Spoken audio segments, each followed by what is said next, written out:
យសួរបាទសំទោសបងប្អូនណាជាស្រ័យម្នាក់ឯងទៅចឹងទៅការរៀបចំនឹងរៀងយឺត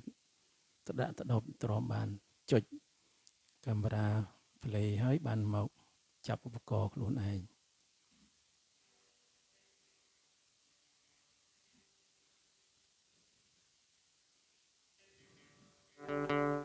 បាទគុណច្រើននឹងកុំឲ្យខាតពេលលើរៀបស្ដាប់បទចម្រៀងមួយបទបាទ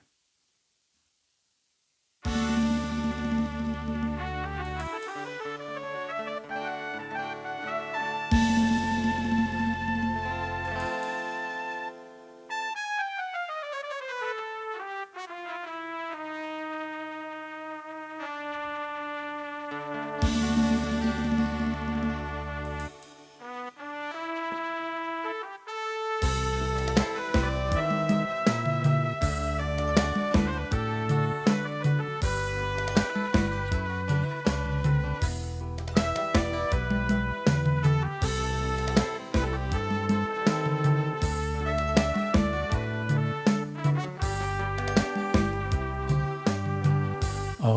ថ្ពាល់អើយថ្ពាល់ក្រហមឃើញសរសៃថ្ពាល់មាត់ខាយម្លេះទេតាញញឹមរិនតែសមជាងគេឬតែស្នេហាពលក្រមុំពលក្រពុំព្រំចរីរីថ្មីចាំងភ្នែកពលរំលងពលរលងជុំឡាមួយមើលភ្នែកមើលមិនឆ្អែតទេគ្រាន់តែថ្ពាល់และធ្វើមិនបានថាធ្វើឲ្យស្រាប់អារម្មណ៍រំពលបានមកដល់ដៃខ្ញុំនាងណាថាគុំមិនអត់ខ្ញុំថាខ្ញុំត្រូវតែថាអើយថាអើយថាមិនឆ្អែតទេថាហើយថាណាពេលតាពលអូនសម្រាប់អ្នកណាទេត្រូវនឹងជ្រមបង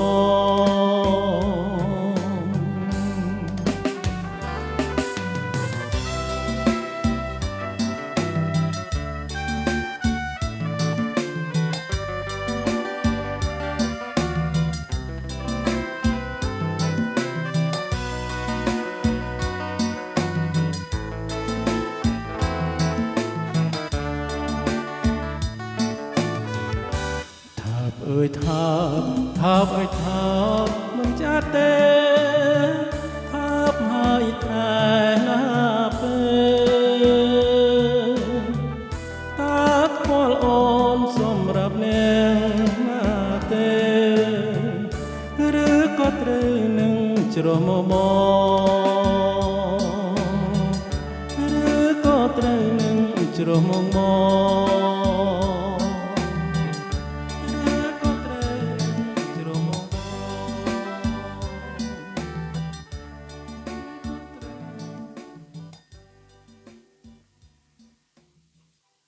អរគុណច្រើនបាទសូម